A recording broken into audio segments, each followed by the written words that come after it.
So, have you ever really thought about it? How does a simple idea turn into a law that affects, over a billion people here in India? It's a huge deal, right? Well, today, we're going to pull back the curtain on the Union Parliament. Think of it as the engine room of our democracy. We're going to see exactly how that incredible journey happens. Okay, so here's what we've got on the docket. We're going to start with the big why, like why do we even have two houses of parliament? Then we'll introduce you to both of them, the Lok Sabha and the Rajya Sabha. After that, we'll trace the whole wild journey of a bill becoming a law.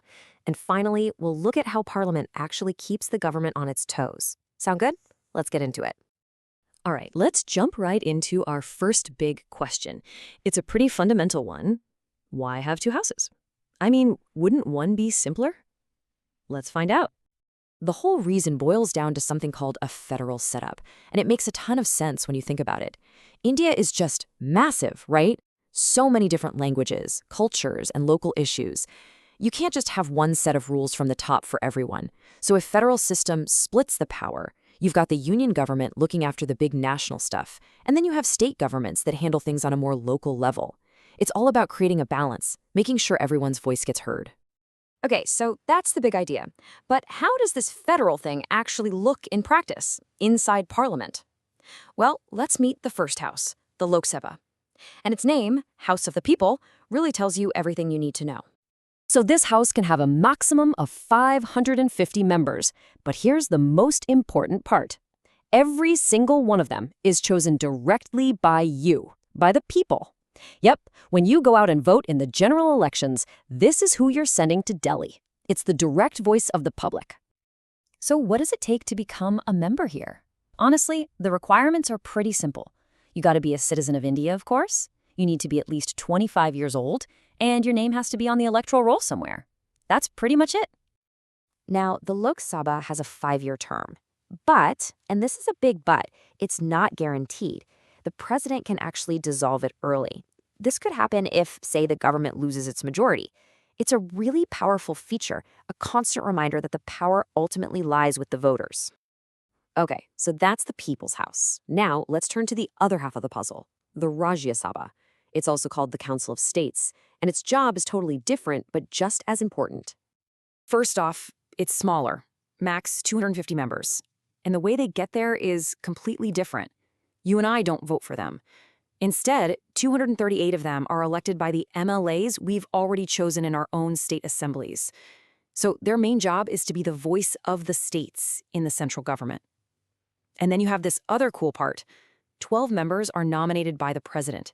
These are usually experts, artists, scientists, social workers, people who bring a whole different level of expertise to the table. But here is what I think is the most interesting thing about the Rajya Sabha. It's a permanent house. It can't be dissolved like the Lok Sabha. Think about that. It provides continuity. Members serve a 6-year term, but it's staggered. A third of the members retire every 2 years, so you always have this blend of experience and fresh faces. It's a brilliant way to ensure there's always a legislative body functioning, even during election season. So let's just put it all side by side. You've got the Lok Sabha, the House of the People, directly elected. 25 is the minimum age, and it serves for 5 years. Then you have the Rajya Sabha, the Council of States, chosen by state assemblies, minimum age of 30, and it's a permanent body with members serving 6-year terms. 2 very different houses with 2 very different jobs. Okay, so we have these 2 very distinct houses, which naturally leads to the big question, right? How on earth do they actually work together to make a law? Well, let me tell you, it's a real journey. It's not just about having a great idea. Turning that idea, or a bill, into a law or an act is like running a marathon through an obstacle course. It's designed to be tough. So every law starts its life as what's called a bill. A bill is basically just a draft. It's the blueprint, the rough sketch of the law that's being proposed. It's all the legal language written down before it gets to bed. And this journey is no joke. It goes through multiple stages. First, the bill is introduced. That's the first reading. Then comes the real heavy lifting, the second reading, where they debate every single detail. After that, it usually goes to a small committee of MPs who really pick it apart. If it makes it through all that, it comes back for a final vote.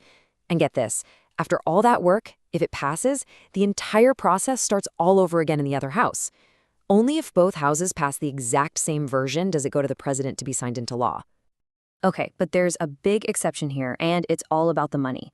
We're talking about money bills, anything to do with taxes or government spending. Here, the Lok Sabha has the upper hand.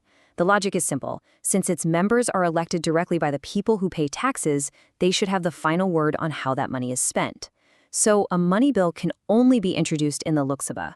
The Rajya Sabha gets to look at it and make suggestions, but at the end of the day, the Lok Sabha can just say thanks, but no thanks. So what happens when the two houses hit a deadlock on a regular bill, a complete stalemate? Well, the Constitution has a solution for that, though it's pretty rare. It's called a joint sitting. Basically, the president gets everyone from both houses into one massive room to vote on it together. And because the Lok Sabha has way more members, well, you can do the math, their view usually wins out. But, making laws is only half the job. Parliament has another massive responsibility, holding the government accountable, making sure they're actually doing what they're supposed to be doing. And they've got some serious tools to do it. There's Question Hour, where MPs can basically put ministers on the spot about, anything. There are adjournment motions to stop everything and debate something super urgent that just came up. And then you get to the really powerful stuff, like a censure motion to show disapproval, or the ultimate weapon, the no confidence motion, which can literally topple the government. Let's just zoom in on those last two for a second. A censure motion is like a really, really serious slap on the wrist. You can target a single minister or a group of them for a specific screw-up. But a no-confidence motion, that's the big one. It's not about one policy. It's a vote on the entire government. And if it passes in the Lok Sabha, that's it. Game over. The government has to resign. It is the most powerful check they have. So when you put it all together, what you have is this really clever system of checks and balances. You have the Lok Sabha, which brings that raw, direct voice of the people. And then you have the Rajya Sabha, making sure the state's perspectives are always part of the conversation. This whole thing, the Lok Sabha, the Rajya Sabha, all these rules, it's all designed to make sure our laws are thought through from every possible angle. So here's a thought to leave you with. The next time you see a headline about a new bill or debate in Parliament, think about this intricate dance. Think about how that push and pull between the People's House and the State's Council is shaping the laws that touch every part of your daily life. It's pretty incredible when you think about it.